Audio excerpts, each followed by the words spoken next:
I'm part-time studio lecturer in the MA Art and Ecology, and I'm standing in for Suhail this term to host the RPG talks. And the series was titled Augmentation, and it's looking at how digital augmentation is changing every aspect of life on Earth. So computation and data are increasingly and pervasively environmentalized, becoming intimate as new forms of governmentality and power emerge through the techno-capitalist cyberneticization of societies. Increasingly, artists and cultural institutions are intervening in developing new tactics, strategies, skills, and complex counter-assemblages to engage the augmenting strata of this techno-ecological condition. So the augmentation theme has been a way to address some of the long-term consequences of the move to the online art model accelerated by lockdown, and questions how to develop this more systemically and consequentially rather than business as usual. And in the series, we've heard from Eva Jager, Victoria Ivanova, Wasim El-Sindi, and Anna Engelhardt, and also Yaya Clara Brecca. And the usual format is for the speaker to present a fairly conversational talk for about 40 minutes to an hour. And then we have about 20 minutes discussion at the end where Maria and I can help field your questions. And this is the final talk in the series from US-based Xiaowei Wang. And they are talking about accounting for accountability in rural China. Xiaowei is a writer, artist, and coder. They're the author of the book Blockchain Chicken Farm and Other Stories of Tech in China's Countryside, a New York Times Book Review Editor's Choice. And in this talk, Xiaowei will address what happens when tech goes down on the countryside. Smart cities, digital urbanism, and urban spaces of tech-enabled surveillance have been well documented, but what awaits in the periphery, in the places that manufacture the hardware we use? Xiaowei looks at broader notions of tech and accountability, connecting these concepts of accountability, traceability, and transparency to the material practices of tech in China's countryside. So I'm going to just remind you, if you haven't already, to put your name and your year in the chat. And if you have any questions, please also feel free to log them there for when Xiaowei is finished. And without further ado, I hand it over. Thank you so much. And thank you all so much for coming. I really appreciate it. I'm excited to, just share some of my research from the book Blockchain Chicken Farm, but also excited to dive into discussion with you all to hear what you all are working on and interested in. So I will share my screen.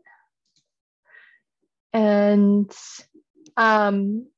so I'll talk about this idea of accountability throughout my talk. And so just very broadly, my research for this book, Blockchain Chicken Farm, specifically tries to understand the concept of the countryside or the rural. I think when we talk about tech, a lot of where tech is built happens in cities. A lot of coverage of the impact of tech is also in cities. And to me, it really felt like there was this other thread missing of tech in the countryside. So, when we do think about tech in the countryside, it's always seen as this place that is really distant, that's really far away, and that's really backward in time. You have these notions of tech for social good. You have these UN sponsored hackathons or whatever. That's all about designing to bridge that digital divide. That's about, let's bring these rural backwards places into the present day.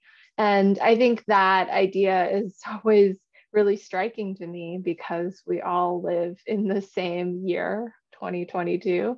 And so what does it mean that we render some people as backwards in our minds. I think, the really good example of this tech for social good narrative is actually documented in the Charisma Machine, which is about the one laptop per child project, which was out of the MIT Media Lab. And it was this idea that we just give all these laptops to these children in the rural areas of sub-Saharan Africa, and somehow magically, like, this will answer all these questions of education and access, right? You have things like Google Project Loon, which is this weather balloon that kind of travels around beaming internet access to remote regions. And so it's really, really like, this kind of polarized narrative, right? You also have this show, which at this point is quite a few years old now, but before the pandemic, called Countryside: The Future, which was at the Guggenheim and by Rem Koolhaas OMA.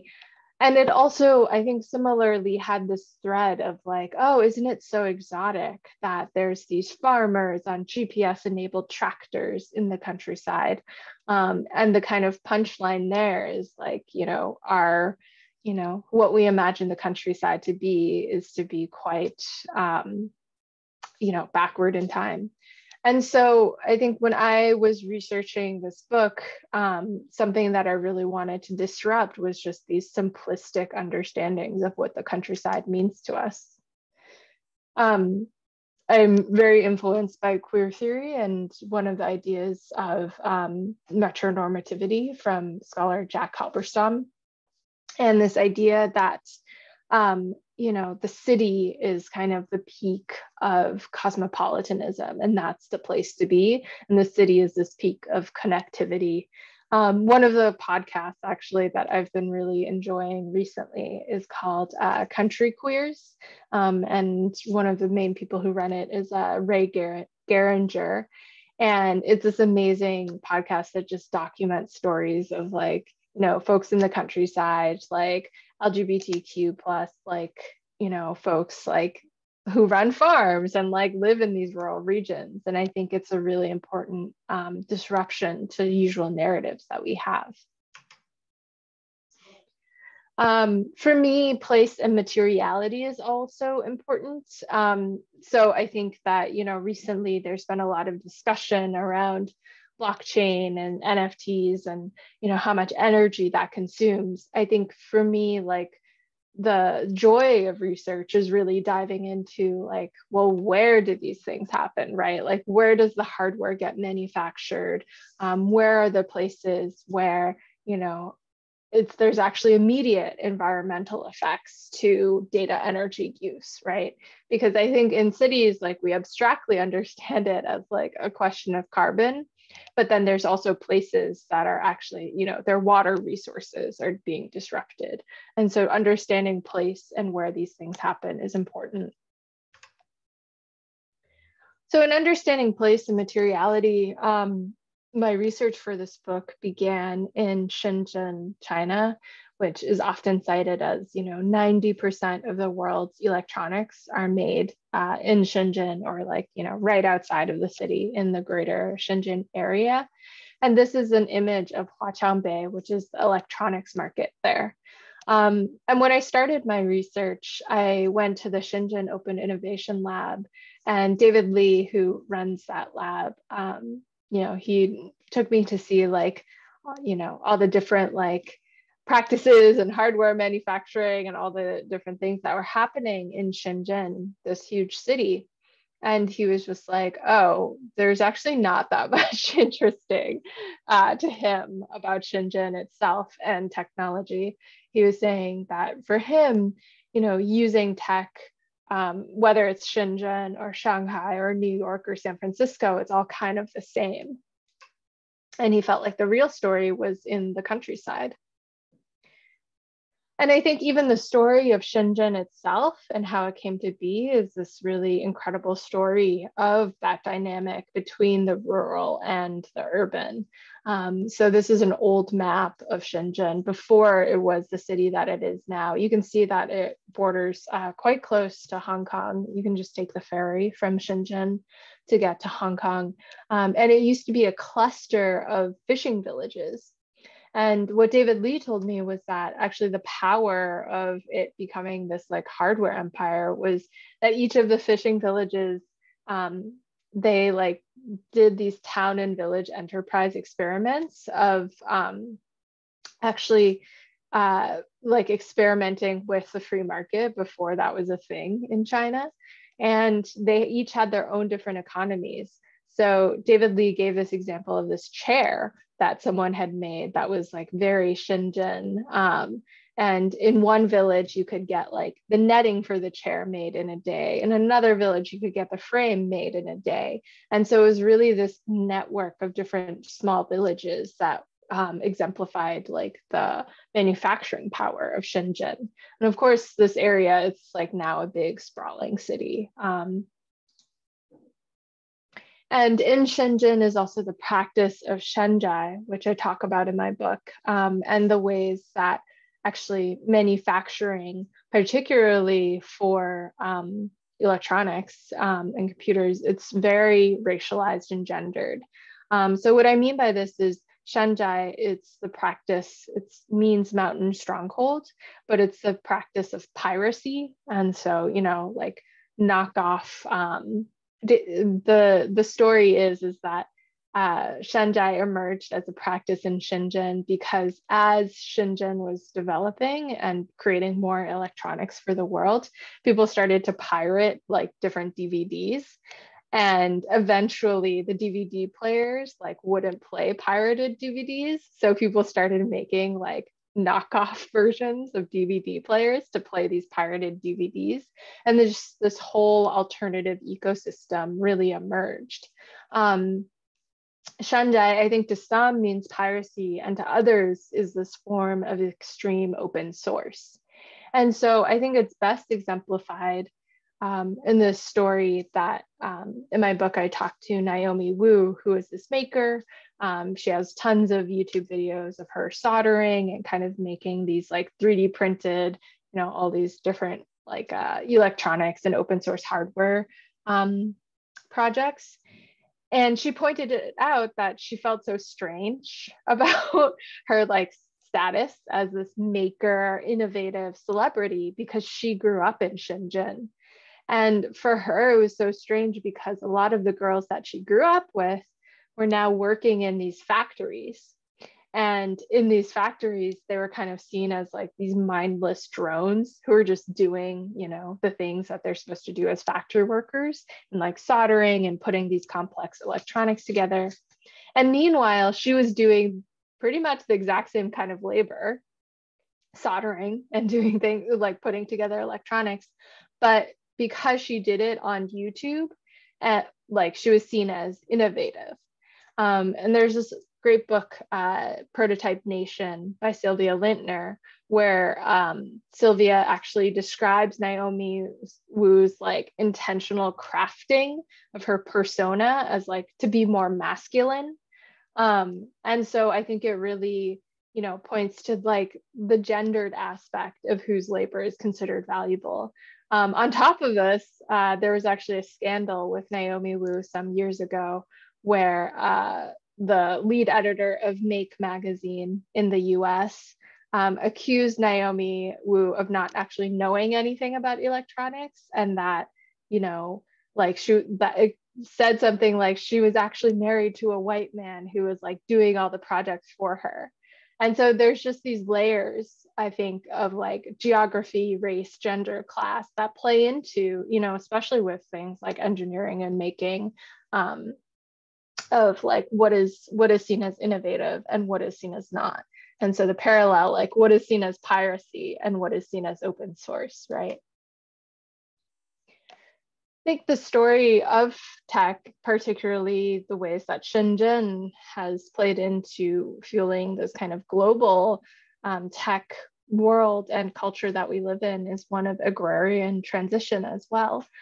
So earlier I showed you that map of the small villages across Shenzhen.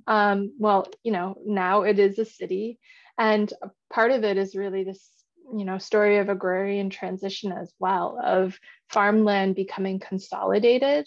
And then as a result of that, you know, people are able to move to the cities. You have less farmers, you have like bigger farm machinery, bigger swaths of land. And so as farming becomes more efficient, it frees people up to move to cities and do things like become software or hardware engineers.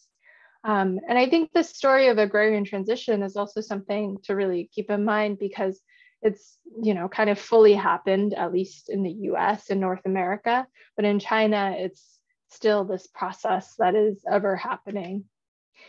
And because of agrarian transition, you also have like this other kind of thread of, because you have industrialized farming, food becoming a commodity, and countries joining the World Trade Organization, like having different quotas that they have to fulfill for agricultural trade. And, we hear these stories of like, there's going to be a food shortage, but at the same time, in the US, which is kind of the epicenter of industrialized farming, we throw away a ton of food in order to control prices for, things like corn futures that are traded on Wall Street. And so it's this really interesting dynamic that happens as a result of agrarian transition. And you can kind of imagine it as like this approach towards this point in which everything is like like part of like controlled by tech, right? Even the rural and the urban. And so in my research, one way that I really love to think about it is that the rural and the urban are forms of governance. And this comes from the scholar Ananya Roy. The image that you see behind that text actually is of a modern hog farm. I think, this really exemplifies like kind of that agrarian transition, industrialized agriculture dynamic, where instead of thinking about rural and urban as like there's different density, we can see it as actually this thread of how people and places and industries are governed and the tech that's used behind it. So in my book, I talk about actually AI being used to farm pigs in these industrial hog farms. And you can see like how actually like just very sanitized, and just, it's almost like a iPhone. There's really no difference between like an iPhone factory and a modern hog farm in this sense. And the story that I go into is about AI being used as a way of disease prevention on these sprawling hog farms.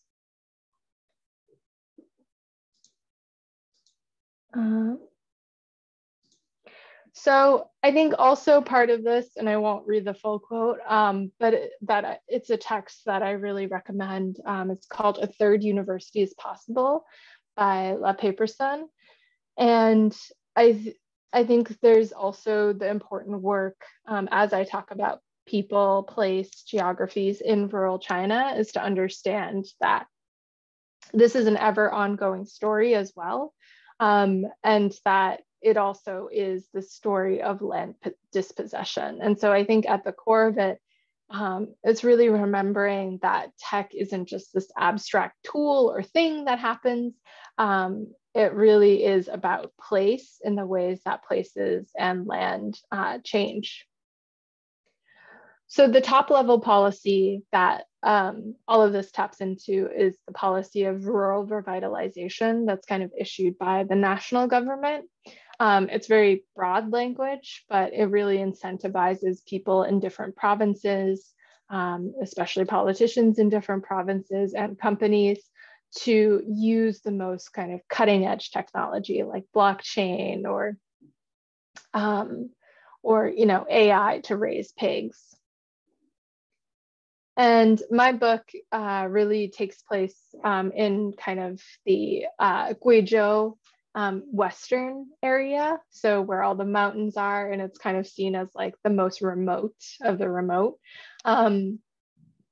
I do talk about a little bit of like the coastal cities as well. So this is an image of the blockchain chicken and the blockchain chicken farmer. I think what's really fascinating is, so earlier I told you that, you know, food becomes a commodity under industrialized agriculture and industrialization. Well, as a result of that, in China, there's been a lot of just pressure on small farmers to either consolidate and work for like a big agribusiness, or as a result, you have a lot of people, a lot of farmers basically cheating. So in 2008, there was this kind of milk scandal where dairy farmers were adding stuff to the milk to just basically like stretch the milk that they have to like the like increase in volume basically, so that they could, you know, make more money, even though their margins were already quite thin. And as a result, there's just all these food safety scandals where people are adulterating the food in order to make more money. And I think, you know, generally this has happened like in the US, it happened in the 1920s when industrial agriculture started to happen. But so as a result, there's all these new questions of accountability and who's responsible, right? Because especially as like the free market increases in China, like it's very difficult to hold actually corporations responsible. And I think for the government, it's very difficult to like keep track of things. So as a result, you have stuff like blockchain chicken. And so you see in the image, this kind of wristband that's on the chicken. And that is basically a chicken Fitbit that keeps track of all the chicken's movements, like GPS location, all these things. And all of that information is stored on the blockchain. And so the idea is that this information cannot be falsified, it's immutable, and that wrist with that Fitbit is kept on the chicken until it's slaughtered and delivered all the way to your door. It was fascinating because I got to visit the farm, and you know, this farmer had actually been raising these free range chickens for a long time, but no one believed him that they were actually free range. And so he kind of, you know, a company came in and provided this as a solution. And he was saying that he felt really dependent on the technology because it was just so opaque, and he actually had little understanding or control or ownership over it. And so I think it's interesting to just really see this kind of technology being marketed as a question of providing accountability, right? In this day where, an age where everything is like so vastly complex. Another story that I talk about that I really traced, it's kind of like a supply chain story in a way. So on Facebook Live, I started watching these videos, and they are, you know, basically this on like Facebook live streaming, it's someone who's opening these oysters, and inside the oyster is a pearl. And, you know, it's this whole element of surprise, and people pay for the oyster. It's kind of like a multi-level marketing scheme in the US. But for me, I was really fascinated by where did these oysters and pearls come from? Because in one of the videos, the person who I was watching, she was saying like, oh, these oysters, they smell so disgusting and they sting my fingers. It turns out that the story was like far weirder than I could have imagined. So basically, these oysters are manufactured in China. And so first of all, this like pearl party business is totally something that like that is a product of the internet, because you can't smell things when you're watching a video over the internet, right? So the oysters are actually manufactured on a farm where there's a big oyster, and that big oyster has like 50 pearls. And on the farm, they take out one of them and put it into a smaller oyster, which they then soak in formaldehyde and put into these cans and then ship them all the way to the US to be used on these Facebook Live multi-marketing videos. So it's like this weird economy of like sending dead oysters all the way to the other side of the world. This is an image of the farm. You can see the actual large oysters here that get extracted and put into these smaller oysters. And it was really fascinating because when I was talking to the farmers, so they used to just farm like wheat and soybeans and stuff like that, right? But it was totally not profitable to do that anymore because of globalized agriculture. And so as a result, because this area has a lot of water, they just flooded their fields in order to create these pearl ponds. And they just have this weird niche like pearl boom because of this live stream, like Facebook Live phenomena. And I think they're kind of like not sure how long it will last. They've kind of seen a tapering off, but it's really just this response to this internet fueled economy, which is fascinating. I think this thread of e-commerce and also how it's shaping places, especially in the countryside, is really, really interesting. So I think there's been a bit of writing on this already, but because there's so many like Chinese sellers on Amazon, a lot of them are located actually in the countryside, which is really fascinating. In China, there's these places called Taobao villages, where they exist to manufacture things for Taobao, which is this Chinese e-commerce platform that has like millions of users every month, hundreds of millions of users. It's literally a place where you can buy anything from sheep's brains to lighters to actually banned video games like Resident Evil 2, which was banned in China, but sellers would bypass the automated image recognition by hand drawing covers of the video game. And these Taobao villages, they began along the coast, but they've really started moving into the interior of the country as well. And it's Taobao is owned by Alibaba, which is the Chinese internet giant. And they kind of operate like the World Bank, which is really creepy. They have the Alibaba Rural Development Institute. And they see rural citizens as consumers of like buying things on Taobao because the courier system in China is like very robust. But in order to buy things, you need to also have a fair amount of money. So it's in order for rural citizens to earn money, they're going to become sellers on the e-commerce platform.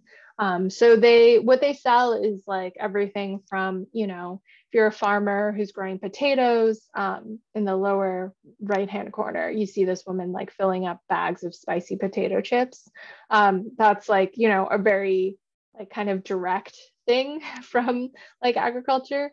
But in other places, you actually see this like very strange new economy emerging. In the one of the villages I went to, they produced basically Halloween costumes, so like dance and stage uniforms for film and video, and also Halloween occasions, and they shipped internationally. So you see the workshop in the front and you see the agricultural fields in the back. And even though there's this like very humble look to it, the amount of profit that they're pulling in from e-commerce is really just huge. Like one of the sellers had like an income of like 1 million US dollars a few years ago. And this is all through both Taobao, like e-commerce domestically in China, as well as selling on platforms like Amazon and Alibaba Express. So what happens is that oftentimes these sellers, they will work during agricultural high season. And then when, it's winter or things like that, they'll produce these uniforms to sell on e-commerce at home. So this is actually what inside of one of these home workshops looks like. So it's extremely, extremely DIY. This particular workshop, it's like husband and wife, and they make all different kinds of like army costumes. So, for films, for Halloween, things like that. It's very DIY. And you actually see like, they have other members of their family helping out with their business. And this is actually the town hall. So you see the Communist Party flag, and then underneath you see, have you Taobaoed today? So just this combination of governance and e-commerce. Other parts of the story that I won't go into deeply, but it also includes like the ways that data centers operate in land dispossession, particularly in China, but this is actually something that's happening more globally, because when you put in a data center, it's using huge amounts of water. So it's water that farmers could have used. And you're also forcing people off that land. So I look at Guizhou, which has become very much this like data epicenter. In the lower right-hand corner, you see these data tunnels that are being carved into Guizhou, and it's very geographical too. What I mean by this is a lot of these data centers, Apple is actually has all of their Apple China user data in one of these data centers in Guizhou. It's because there's these like limestone mountains. So limestone is like much easier to carve into. And then the region is like quite cool and temperate. So your cooling costs decrease. And as a result, like it's made Guizhou just this perfect location for building data centers. At the same time, it's also pushing these small farmers like into these areas. So in the top right-hand corner, you see kind of one of these like new planned settlements for a lot of these folks that have been moved off their land.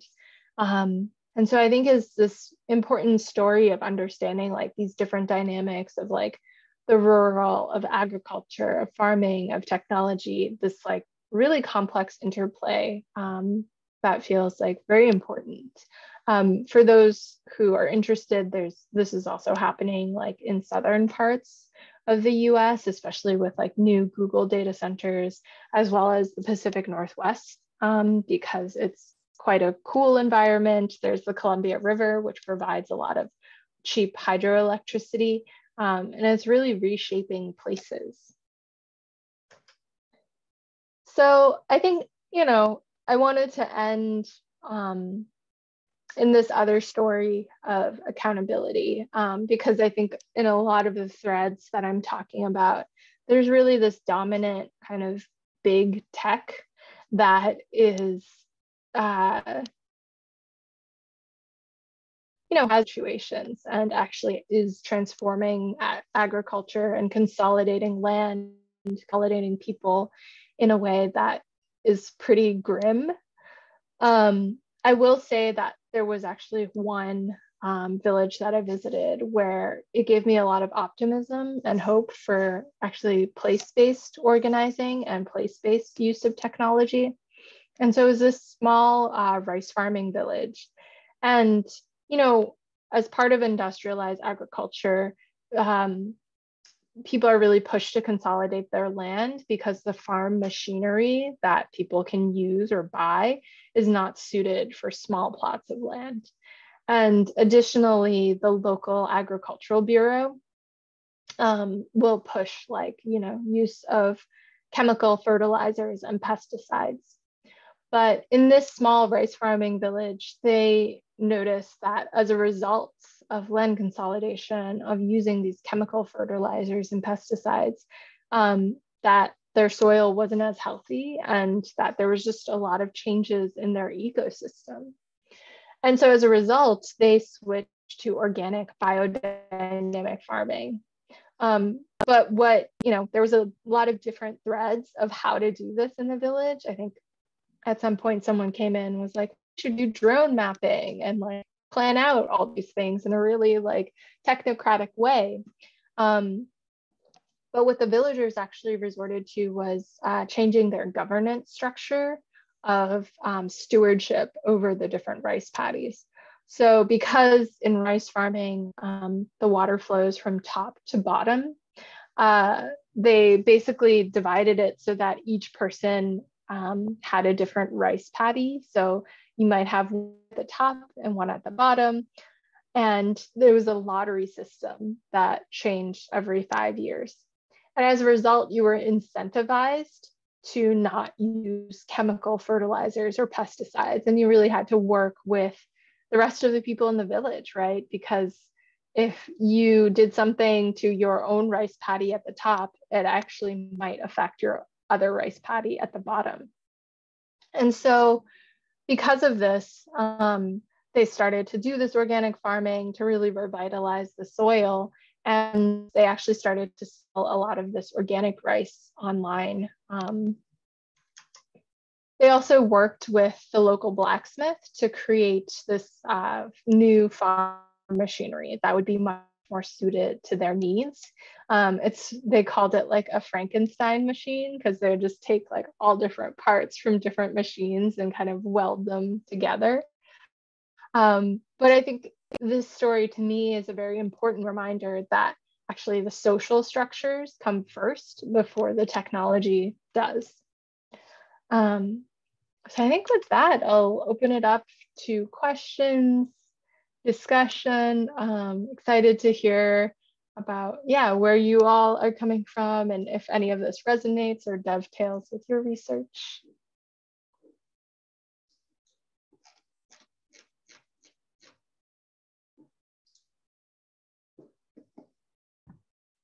Thank you, Xiaowei.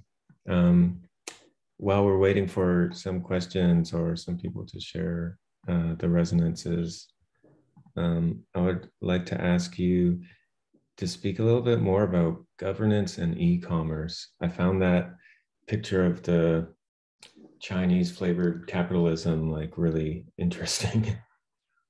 Yeah.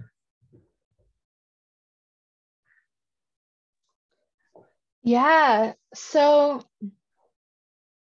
it was really fascinating because I think in the course of writing this book too, like, people would be like, oh, what's it like doing research in China? Like, the government is so authoritarian. And in like the cities, that's definitely the case. But then you go to the countryside and it's very wild because it's like, at least in one of these e-commerce villages, for example, the first entrepreneur for e-commerce, he started making these costumes, and actually a local county official came by and he was like, why are you not farming your fields? Why are there like all these like stage costumes all over your house? This is like a fire hazard.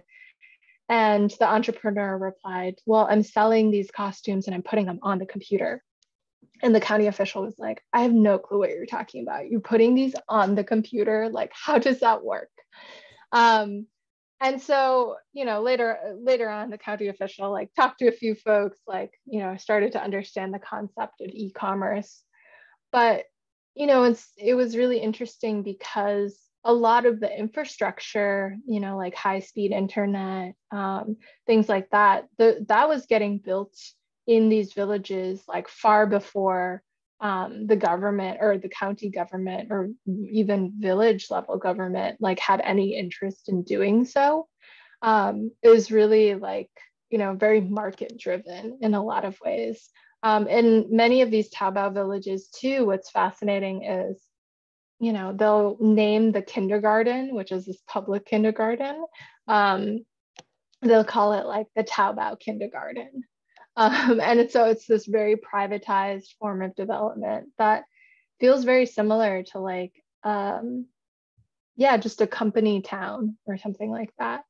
And so I think what's fascinating in those sense is like, you know, in a lot of places, it does feel like it's like tech companies driving development and change in the environment. And then like governance is just struggling really to like catch up with that speed. Mm.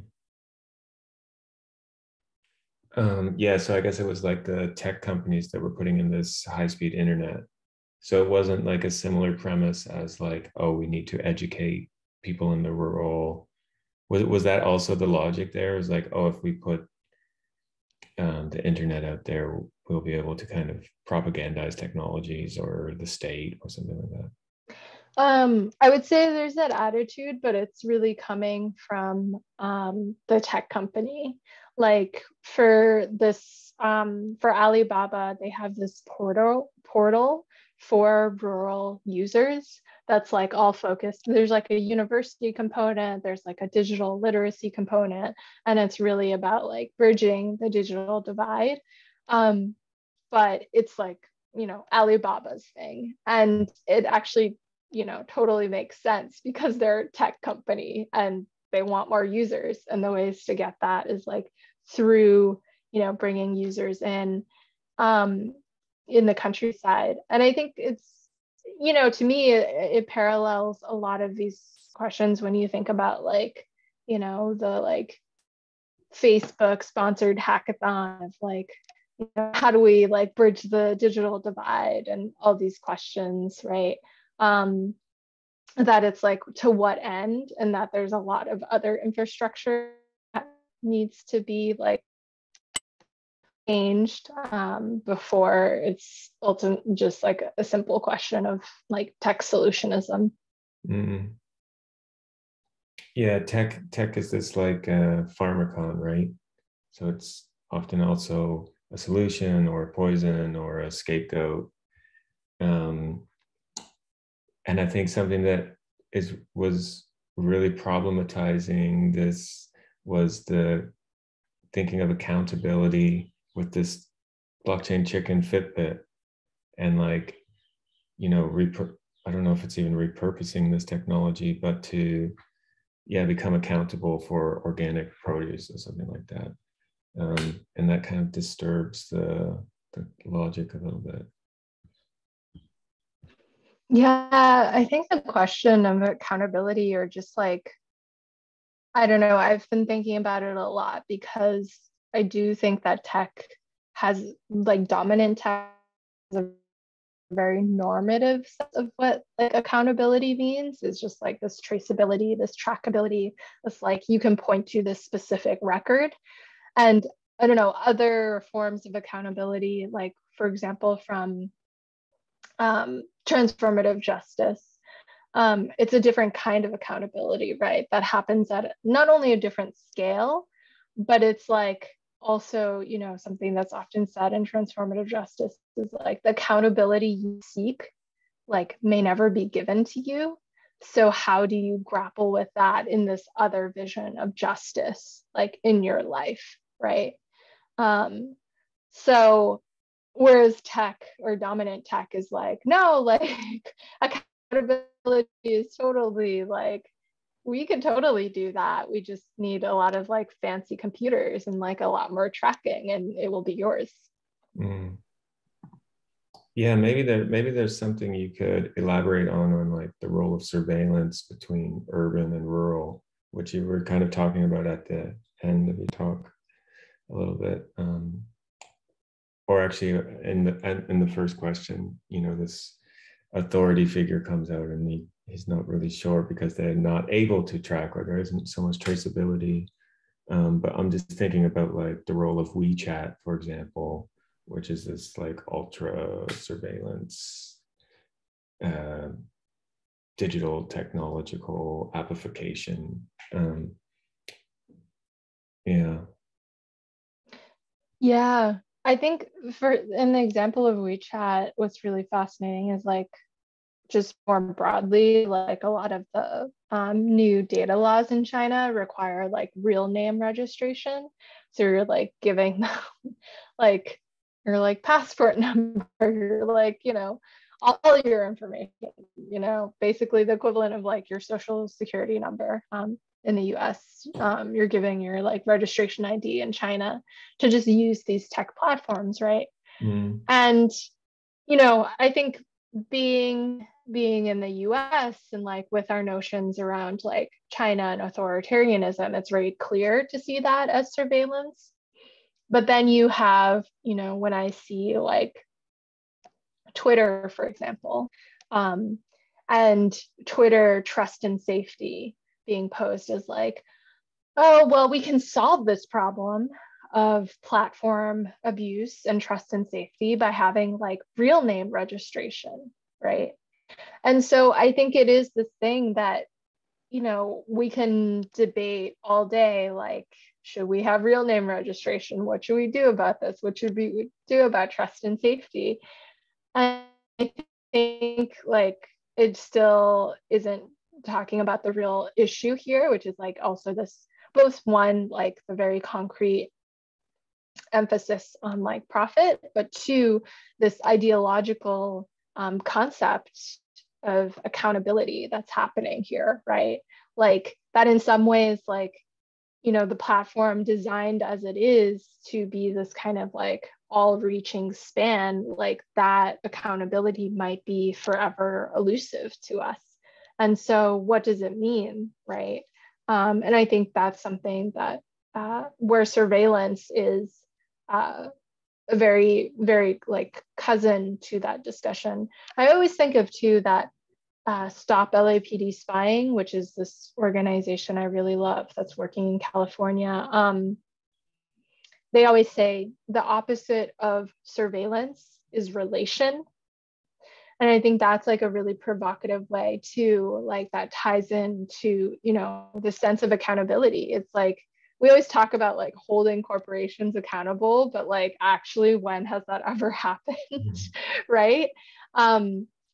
So then the flip side of that is actually how do we design technology to speak to actually support and craft relation? And I don't think that is an impossible task. I think there's a lot of, you know, work of like decolonial technologists, you know, or like interested in that question of like consentful, accountable tech. Mm. Do you want to share some examples of those with us? Yeah,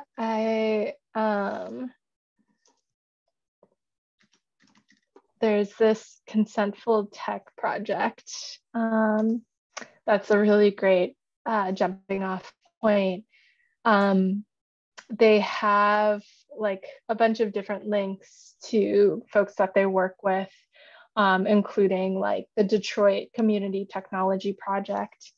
And there's actually a talk tomorrow that I'm like trying to find. Where is this? That's actually about like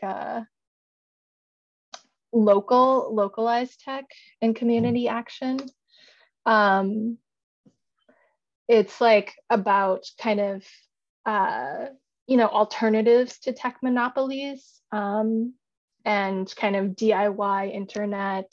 I think one of the people speaking on the panel tomorrow, Ever Boosie, has been like creating these localized mesh networks throughout rural Appalachia in the US.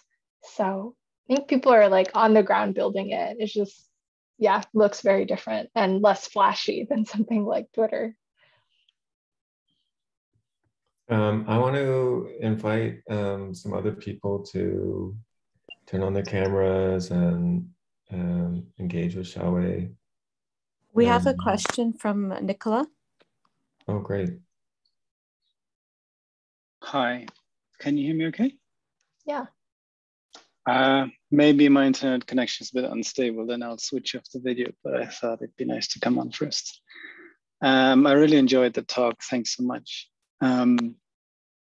Yes, I relate a lot through your kind of curiosity to follow supply chain, maybe. This was the part that really stuck to me. I did summer jobs on the assembly line, and there was always this, it was in a car factory, and there was always this wondering of sort of where these parts go and kind of where does all this stuff come from and where does it go? And you sort of like for a short moment have a lot of pieces of mass production in your hand. And then also recently in my work, I've been like in my artistic work, I've been trying to follow some supply chains. And I guess I wanted to know sort of how you get access to the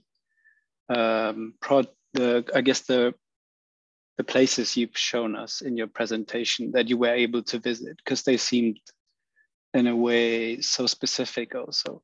Like it looked like you even had pictures of the farm of these oysters.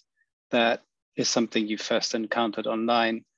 So I guess my question is both, I'm assuming you speak Chinese. I'm just assuming you do. How do you sort of get access to the region? How do you find where that place is? And how are you able to, I guess, finance these, if you want to talk about that? Or if you can combine these with trips you are anyway doing to China, but then I know China's big. So yeah, just wondering about sort of access. And the second question was, you spoke about AI used for disease prevention. And I was curious whether you could sort of elaborate a bit more how that works, because I have a hard time sort of imagining how much, I guess, like livestock is monitored to actually be incorporated in such an AI-based system. Thanks. Yeah, absolutely. So for the supply chain research, I am finishing up a PhD at UC Berkeley in geography. And so I think a lot of like grant funding definitely supports my travel, and especially for research trips. So that's been a big thing, and which I feel very lucky and grateful for. In terms of gaining access, so I think what's interesting is like, I do a lot of like messaging people on AliExpress or Alibaba.com. So when you go to Alibaba.com, it's like not the company's website, it's just the wholesale market, right? And like you can buy all sorts of things like those wish oysters or like, 10,000 tiny ball bearings or something like that. But the sellers are actually really responsive. And I've found more often than not, like if I just tell them like, hey, I'm writing this story or I'm writing this book, they are like extremely open to visits. They're very open, especially when I say like I'm American, they're like very excited for me to visit because I think they're like, oh, maybe this will bring in more business or something. So that's been like really great. It also sometimes happens like on Amazon as well, where you can message sellers and do that. But yeah, just like starting the conversation in that way has been really helpful. If I don't hear back, I'll like try and get in contact with the company directly. So yeah, I think there's, also been folks who have managed to like visit factories and other places like that. With a translator. Also, if you're going to visit places like in Hong Kong or Shenzhen, a lot of them already speak English because they're used to dealing with like foreign business. In terms of the disease aspect of pigs, it was actually really sad and dystopic. And like, I think also because I was writing it before COVID happened, it kind of felt like a strange foreshadowing. Basically, there's this virus that was sweeping through the kind of global hog population. that was causing like high fever and hemorrhaging. It was like a 95% mortality rate for pigs. And the government, I mean, multiple governments of the world were really concerned about this because this would drive pork prices up, and I think is, you know, generally a source of political discontent. And so Alibaba, like, they're like, oh, well, to solve this problem, like, we'll use these monitoring cameras, but also temperature sensors and also sound sensors, and like plug that into an AI system, which kind of can detect these things immediately and alert the people who, you know, are in that control room looking at the pigs. It's kind of this catch-22 though, because what was causing the virus to spread so rapidly was industrial hog farming itself. And so it was just kind of this like another band-aid on a bigger problem. But yeah, it was really weird. And also, you know, tangentially, this was going to plug into a broader system that Alibaba wanted to implement, which is that when you make loans of money to farmers, it's actually quite difficult. This is like kind of a global issue. Like, banks are very reluctant to loan to farmers because your assets are very different than if you're like a person working in a city, right? Your assets are like, maybe you have some livestock, maybe you have this land and fields, but it's all very in flux and it changes. And so Alibaba was like, oh, well, we can also plug in this like monitoring surveillance system essentially to like inform how much banks should loan farmers, because you'll have real-time information about how many like pigs and chickens are actually alive and part of this farmer's assets. So yeah, it was pretty dystopic and weird. So it's a service that Alibaba provides. So they kind of get the information in return, and therefore they process through their, I guess, like the AI that was developed by Alibaba. Yes. Do I understand that? Okay, yes. Yeah, that's a trap. I mean, or like it has this double purpose, I guess. Absolutely. Yeah. Yeah. Thanks. Yeah, thank you. I'm just thinking, like, and I hope someone else will chime in, but I was thinking about this book, Waste Tide. I'm not sure if you're familiar. Yeah, the sci-fi novel. Yeah. And it's, you know, I was thinking, you know, Nicola was asking about, you know, where do these things go? But there almost isn't really an end, because these technologies go to other parts of the world and into these heaps, and then they become recycled, and then there's people that are toxic, getting all the toxins from them in their bodies and accumulating them in the lands. And there is this whole, I mean, not so subtle ecological degradation that goes hand in hand with all of these things. And you touched upon it like a bit here and there, like how one place might be good because of it's a little bit more temperate, or another place has water, and then that water becomes, you know, all used up and exasperated. But yeah, I just was wondering if you had some more thoughts upon like the ecological condition of these major networks of e-commerce. Yeah, I mean, I think it is very unequally distributed. I think it's also something that, you know, is very hard, despite our like search for auditability and accountability. It's like extremely difficult to keep track of. I think it's something that, you know, a lot of people, at least in San Francisco, the irony is you have people who are like, oh, well, yes, like e-commerce is terrible for the environment, I'm just not going to buy from Amazon. But it's like kind of missing the whole point, right? Because it's this very individualized action. And actually, you know, these industries exist in certain places, particularly like, you know, throughout southern China, throughout, you know, Southeast Asia, particularly like, because of like longer legacies, right, of intentional underdevelopment. And so, there's this really great reporter, Nitin Koka, who writes this newsletter called Asia Uncovered or Asia Undercovered, where he covers the effects of e-commerce in Southeast Asia more specifically, and a lot of the like environmental degradation that happens, or just like the insane amount of plastics that are flowing down the Mekong River.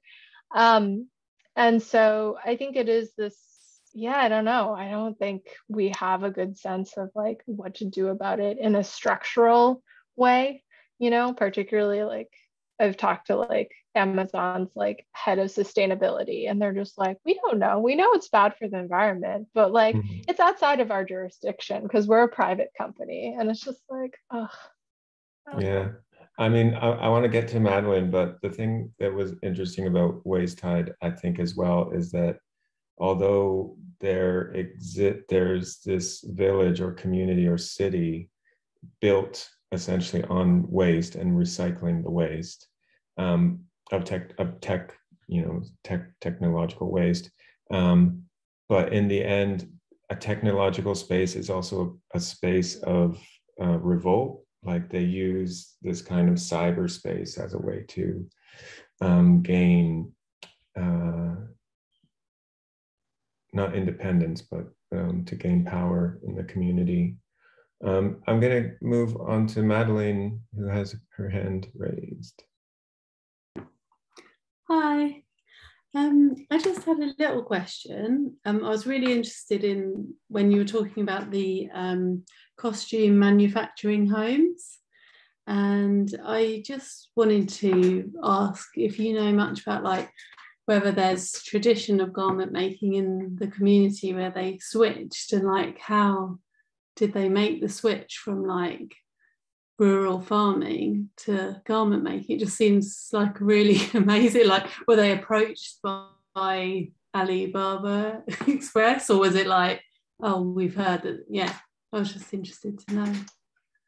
Yeah, I think, for a lot of these Taobao villages, it's like that story of the urban to rural dynamic, because what happens is, because there's not a lot of jobs in the countryside, you have like these rural migrants that go to the city. They actually can't stay in the city like long term because of like various sorts of like discriminatory laws, and also just like economic, like total lack of feasibility. But they end up working in like different factories and different industries, right? And so some of them, when they return back to the villages, they bring this know-how. And so for the garment town, it was totally that case. Like this one guy had gone off to the city, did a bunch of work, and then had to return home because his parents were sick.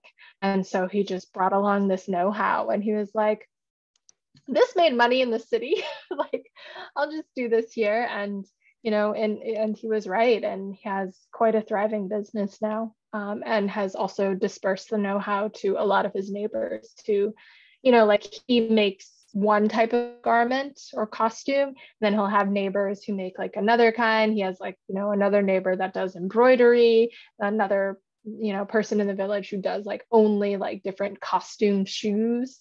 It's quite an ecosystem. And so do you know if they were like sewing before and they just kind of switched their skills, or they literally just learned it? They literally just learned it. Wow. Yeah, they were not in any way like garment related businesses before, or nor were they like, known for textiles or sewing or anything like that. Yeah, that's really interesting. Thank you. Yeah, it's also really wild because like in other villages that I visited that are known for their textiles, that tradition of like craft is really vanishing. And instead that like a lot of, so in this one part of Guizhou, they have these beautiful like hand loomed indigo dyed fabrics that are incredible, and this like really intricate embroidery that's all done by hand. I saw one old lady and she's like, look at this blanket. Like, isn't it great? She's like, I've been working on it since I was 12, and she's like 70. I'm just like embroidering.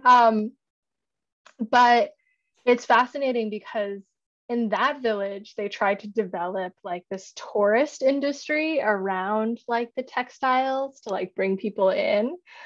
But of course, like you might guess that now they're just like manufacturing reproductions of that traditional textile in like, you know, factories elsewhere and like importing them because people are like, oh, well, an actual handcrafted thing is like way too expensive. So yeah, it's pretty weird and dystopic. Thank you. Yeah, thanks for that question. And I'm just aware that there's not so many people asking more questions, and it is the last talk in the augmentation series. And maybe, you know, I know Xiaowei, you're super busy, so maybe it's okay if we say thank you. And I really appreciated that talk, and I look forward to engaging with your book. Thank you. For your next book, what you're working on. Yes. Yeah, no, I really appreciate everyone coming, and you know, y'all know where to find me if you have more questions or just want to chat. I'm always happy to connect with folks. Cool. Thanks so much, everybody. And thanks, Xiaowei. That was incredible. And thank you. All the best. All right. Take care, everyone. Have a good summer. Bye.